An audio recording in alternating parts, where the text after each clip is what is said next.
আসসালামু আলাইকুম প্রিয় পঞ্চগড়বাসী, আপনারা দেখতে পাচ্ছেন এখানে পুলিশ প্রশাসন আসছে পৌরসভার সামনে। একজনকে নেশা বিক্রি করতে হয়তোবা ধরতে পারছে ওরা। হ্যাঁ, এখানে অনেক যানজট লেগে গেছে পঞ্চগড়ে ব্রিজের এপারে হানিফ কাউন্টার, এই যে হানিফ কাউন্টারের সামনে আপনারা দেখতে পাচ্ছেন। এই মুহূর্তে আমি আছি হানিফ কাউন্টারের সামনে, আমাদের পৌরসভার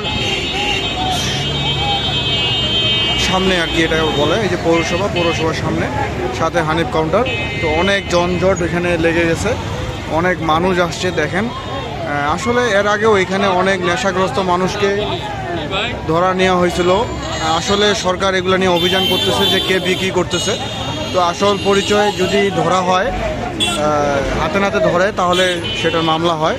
আপনারা দেখতে পাচ্ছেন এখন এই মুহূর্তে পঞ্চগড়ে পৌরসভার সামনে পুলিশ প্রশাসন একজন মানুষকে পুলিশের গাড়িতে উঠাইছে নেশা বিক্রিরত অবস্থায়।